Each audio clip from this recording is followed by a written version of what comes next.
Assalamualaikum warahmatullahi wabarakatuh. Jumpa kembali dengan Banyuwangi Official. Oke, selamat malam semuanya teman-teman.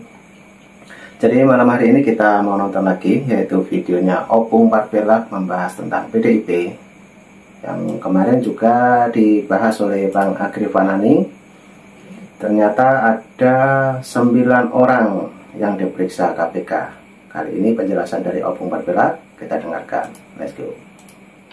Dalam sebuah rapat konsolidasi internal Partai PDIP, Deddy Sitorus menyatakan bahwasanya ternyata selain daripada Hasto ada 9 orang kader PDIP yang menjadi sasaran KPK. Dikit kali itu. Nggak lebih. Ada namamu di dalam. Kalau nggak ada namamu ngapain kau panik? Ini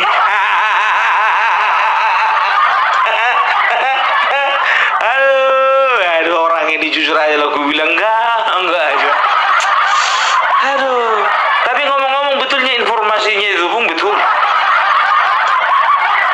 A1-nya itu Bung, A1. Siapa yang bilang? Deddy Sitorus. A1 versinya PDIP sama A1-nya versi kita itu beda. Kalau versi kita A1-nya berdasarkan fakta, kalau mereka A1-nya berdasarkan perasaan. Jadi aku mau sampaikan dulu sama kalian ya, mau kutunjukkan dulu videonya. A1 versinya Deddy Sitorus. Iya, perlu kutunjukkan A1-nya biar kalian bisa membedakan apa bedanya A1 dengan A4.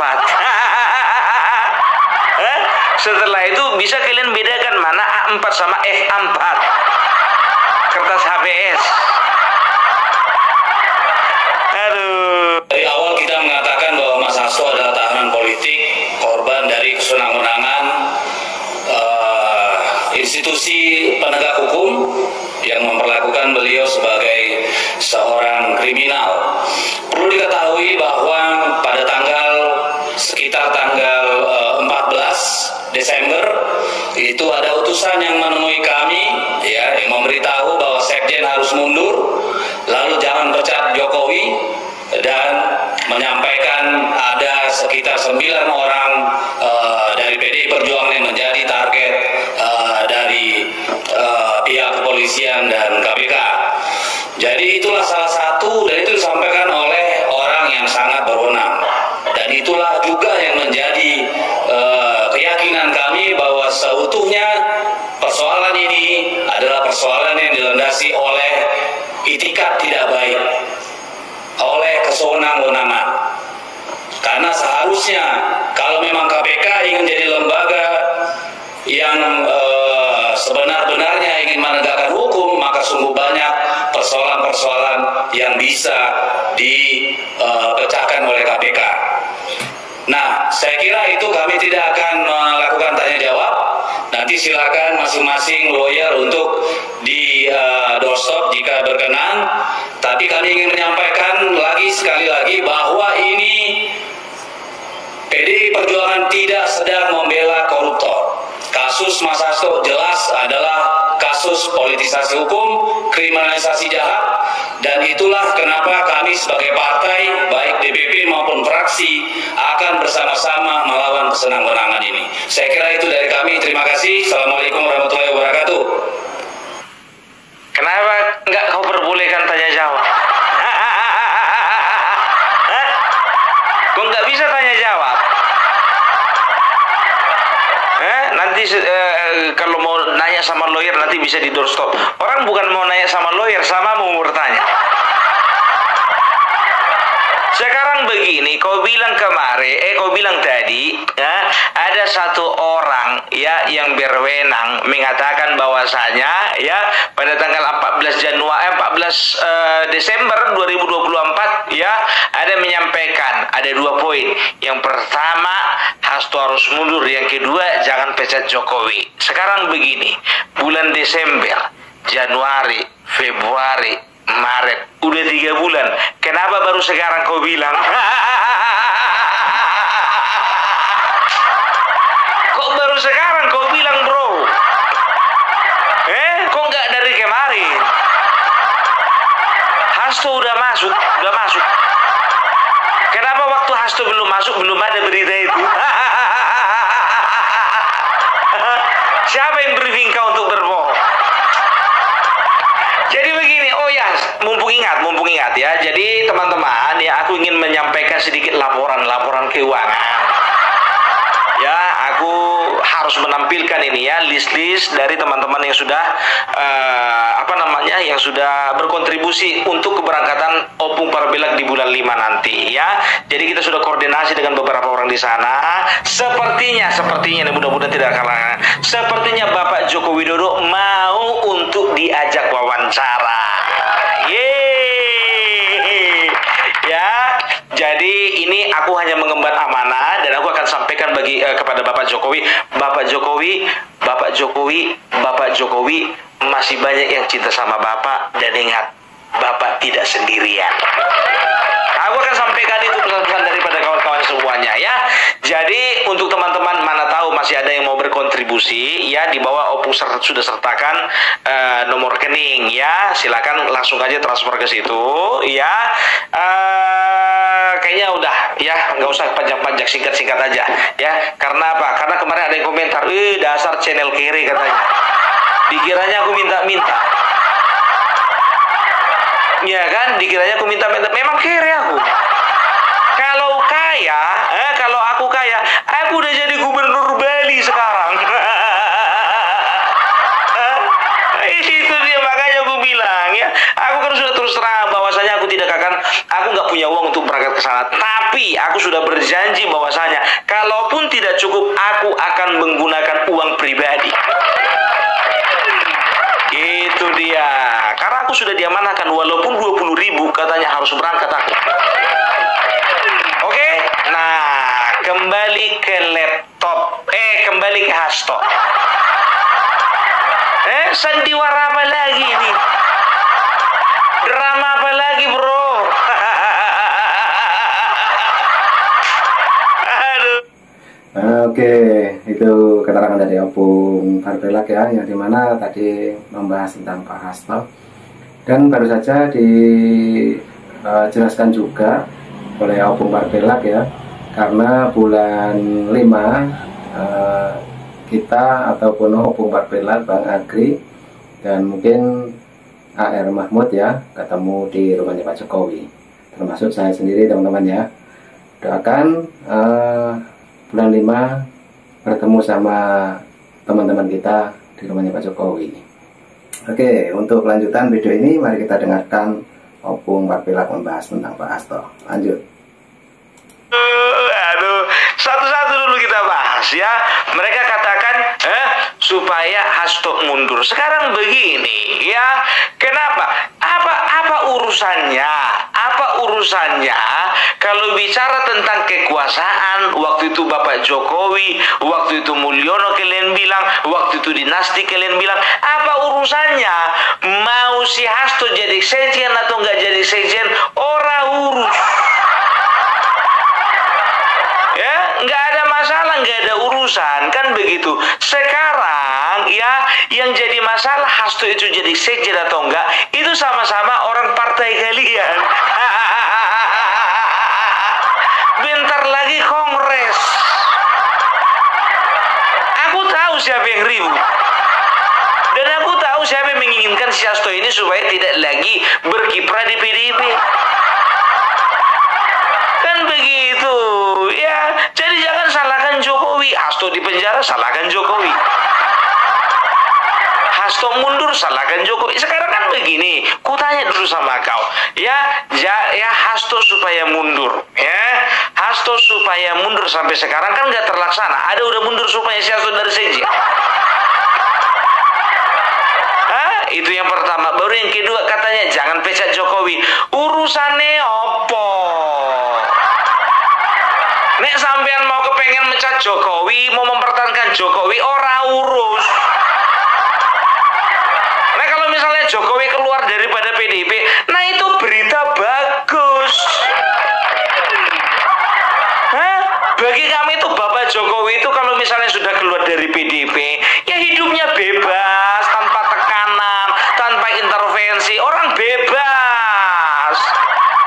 Nah sekarang si hancur-hancuran bukan Bapak Jokowi, nah sampean partaimu dewe, sing nyungsep partaimu dewe, nek hancur-hancuran partaimu dewe, ojo nyalake wong lho, wasem gue. Ya sampean yang bikin gara-gara yang disalahin Pak Jokowi. Kiri.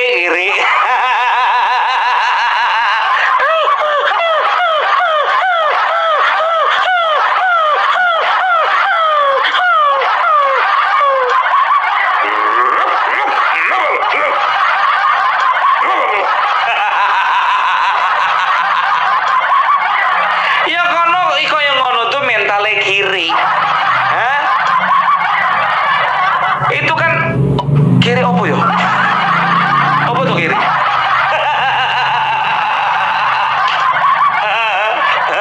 Anak anjing sing cilik kuwi. Iku jenenge kiri. Ya kiri kalau misalnya kejepit, pasti dia menangis. Merasa terjepit. Tolonglah kalian itu partai besar, ya katanya banting, tapi kok mentalnya mental kiri. Ya, apa-apa ribut. Ada masalah ini ribut. Ada masalah itu ribut. Banyakkan ributnya daripada menyelesaikan masalahnya. Ingat ya, semakin ribut bukan semakin memperkecil masalah. Masalah itu bukan untuk diributkan, diselesaikan.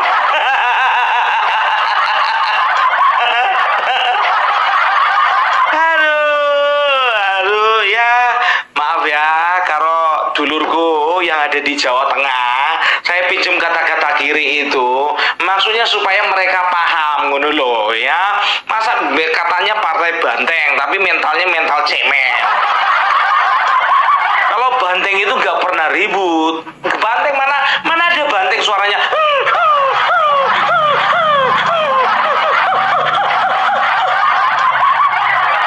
Nah, ada banteng nggak pernah bersuara, begitu ada masalah cepat tanggap dia. Kalau nggak lari seruduk. Itu dia banteng. Kalau dulu kok bisa kalian, sekarang kok enggak. Semalam lah mau dibilang bahasa orang ini saingannya burung Garuda.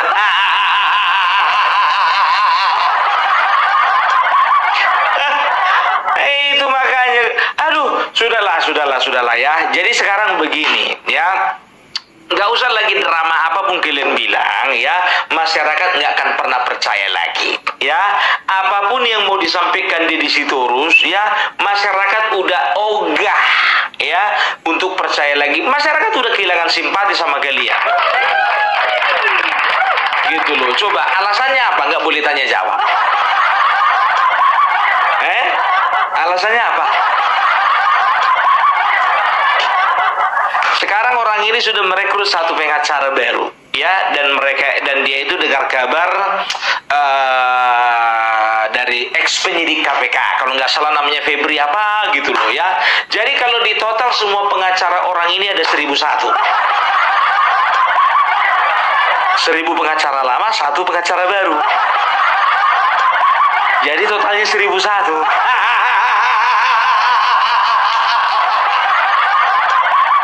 Kok cuma 1 ditambah? Tambahlah 1000 lagi. Biar 2000. Mas, 1000 pengacara aja si Hasto ditahan. Masa tambahnya cuma 1? 2000 dong, malah tahu keluar. Aduh. Ya, dan juga tahu enggak kalian? Coba kalian dengarkan lagi lanjutannya ya. Dengarkan lanjutannya. Ini biar tahu kalian anggota dewan dari anggota dewan dari fraksi PDIP ya berencana untuk mengawal kasusnya si Hasto. Apa nggak ada kerja yang lain? Kalian digaji rupanya untuk mengawal kasusnya si Hasto atau memikirkan rakyat? Kalian digaji untuk ngurusin rakyat loh, bukan ngurusin si Hasto. fraksi DPR RI PDI Perjuangan hadir di acara ini. Kami akan menjalankan fungsi kami di DPR RI untuk mengawal proses pengadilan ini dan mendukung tim hukum P, didampingi oleh teman-teman dari opsi 3, teman-teman dari fraksi DPR RI PDI Perjuangan di Komisi 3, pimpinan Bapak Dede, kemudian ada Kapopsi Bapak Safarudin, ada anggota-anggota Popsi Bapak Wahid, kemudian ada Mas Fala Amru, ada Mbak Dewi,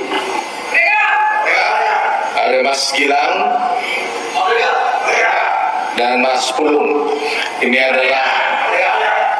adalah anggota Komisi 3 dari fraksi PDI Perjuangan yang akan ikut mengawal proses hukum ini dan ikut mendukung tim hukum pengacara yang telah ditunjuk DPP PDI Perjuangan.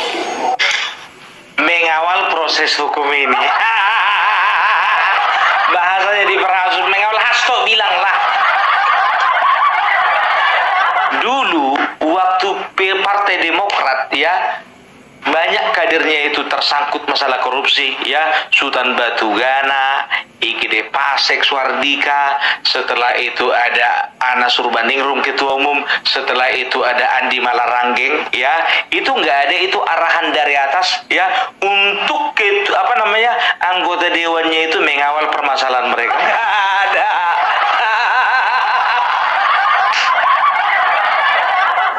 Ini gara-gara si Hasto ini repot, ini semuanya orang satu dunia dibikin.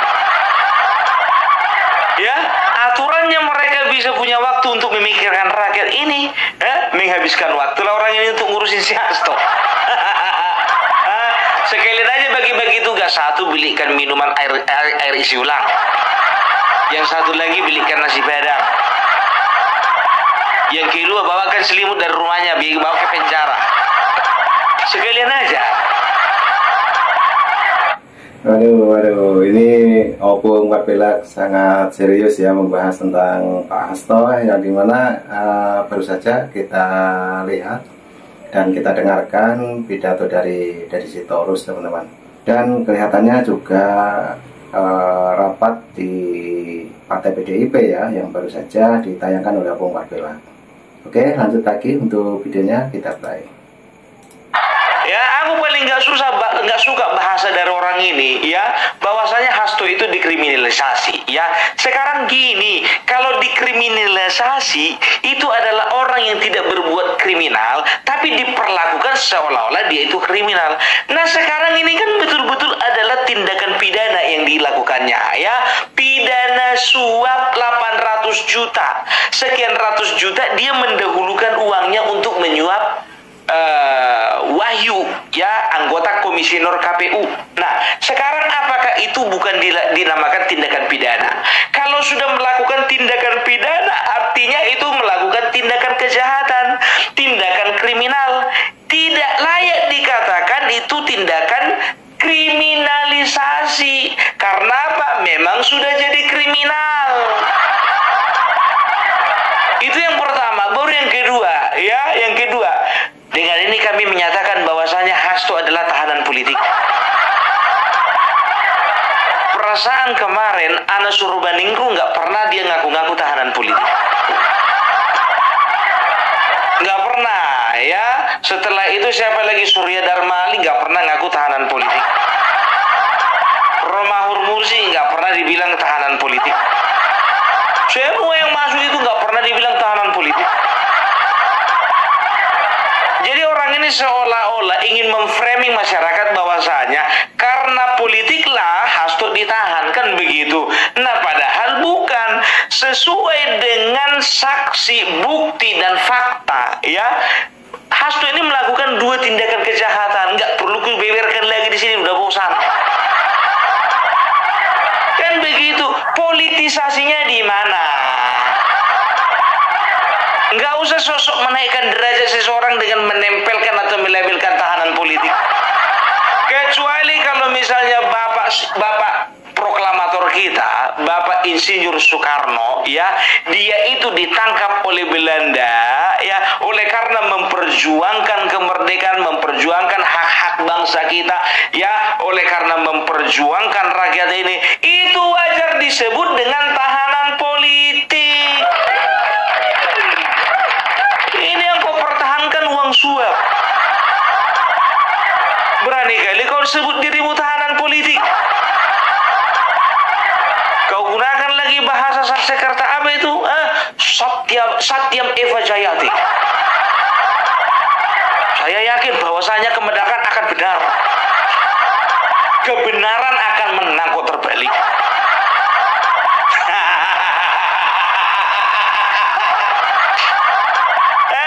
Kita lihat dulu pernyataan terbaru dari si Hasto, biar gak penasaran kalian. Sekalian juga kalian lihat dulu keadaannya sehat atau enggak. Independensi dan lembaga peradilan ini, sehingga dari tempat ini diharapkan bisa menjadi lambang supremasi penegakan hukum yang berkeadilan. Sebab itulah mengapa hakim di dalam mengambil keputusan selalu menyatakan berdasarkan ketuhanan yang Maha Esa. Sikap saya tetap tidaklah berubah, bahwa apa yang terjadi adalah suatu bentuk dari kriminalisasi hukum karena kepentingan kekuasaan di luarnya. Jadi saya adalah tahanan politik.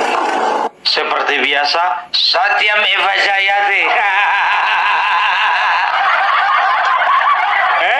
Kebenaran pada akhirnya akan menang. Tapi kok kau kalah? Kok kalah kau di persidangan toh? Padahal tiap hari kau gaungkan itu Satyam Eva Jayati. Ya, kadang-kadang kata-kata yang bagus, kata-kata yang baik, kata-kata yang positif, ya, ketika disampaikan sama orang yang negatif, itu value-nya berkurang. Sama kayak si Amin Rais, jujur aja, selalu mengutip isi-isi ayat suci. Padahal ayat-ayat itu adalah ayat-ayat indah, ayat-ayat yang bermakna, ya. Tapi karena disampaikan oleh orang yang auranya negatif, ya, jadi kesannya itu jadi negatif gitu loh.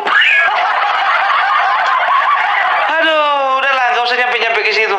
Ya, karena apa? Karena manusia-manusia ini memang nggak bisa nggak bisa lagi kayaknya bertobat. Apalagi Amin Rais. Dia katakan apa? Kenapa pas giliran saya, ya, kesannya itu buru-buru, ya. KPK contohnya untuk proses P21 itu biasanya rata-rata 120 hari. Ini kok dikebut 2 minggu. Sekarang begini, 120 hari itu kan maksimal. Kalau memang dikebut 2 hari, kenapa harus 2 minggu? 2 minggu udah hewe itu, udah lama itu. Daripada 2 hari. Sekarang begini, ya, orang-orang di KPK, penyidik, ya, semuanya termasuk ketua KPK, ya, itu udah tahu kalau kau itu kayak belut. Ya, mumpung sekarang daya lindir kalian itu udah kurang. Selama ini kan kayak belut, ditangkap lepas, kan begitu. Karena licin dia.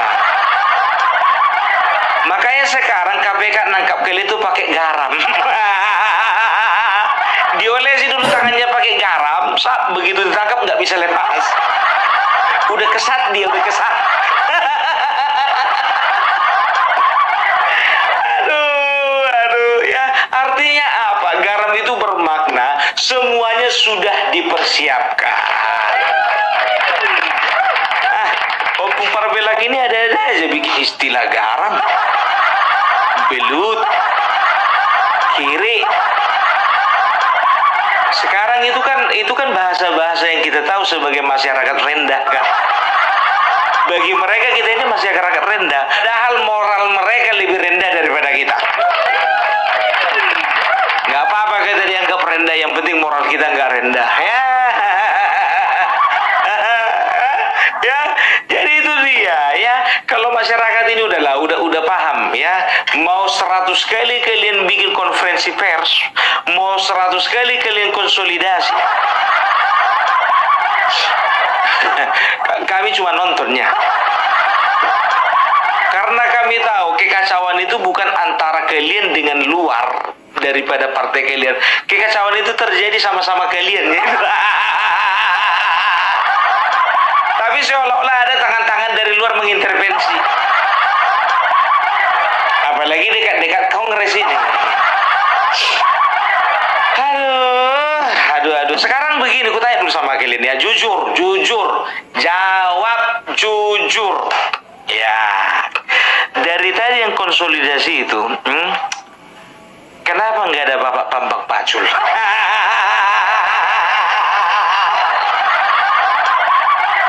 Itu yang pertama. Yang kedua, Ibu Puan Maharani kemana? Seringkali kalian itu bikin konferensi pers ya, atau kalian bikin konsolidasi, yang dua ini sama teman-teman lain kok nggak nampak? Atau aku salah lihat ya? Tolong koreksi dulu ya. Aku minta maaf lah kalau memang aku salah, minta maaf. Mana tahu aku salah lihat, ya kan? Pastikan dulu memang betulnya ada nggak di situ Bapak Pacul. Ibu Puan Maharani kemana? Aduh, nggak diajak orang itu ya. Capek kalau bahas orang ini, tapi asik.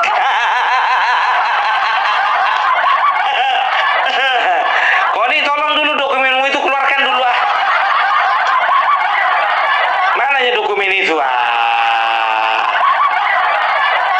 Gak jelas ya. Jadi itu dulu dari Opung Parbelak. Salam NKRI harga mati. Oke, Opung Parbelak, terima kasih semuanya yang sudah menonton. Itu tadi penjelasan dan keterangan dari Opung Parbelak panjang sekali ya mengenai Pak Hasto, juga mengenai konferensi pers yaitu Partai PDIP, yang dimana tadi juga berpidato adalah Deddy Sitorus ya, yang katanya Pak Hasto adalah tahanan politik. Oke, dari itu kita ambil hikmahnya, dan nanti juga ada video lagi dari Banyuwangi Official bersama Opung Parbelak. Saya ucapkan terima kasih semuanya yang sudah menonton. Jangan lupa yang mau komen silahkan tulis di kolom komentar saya. Terima kasih. Assalamualaikum warahmatullahi wabarakatuh. Sampai jumpa.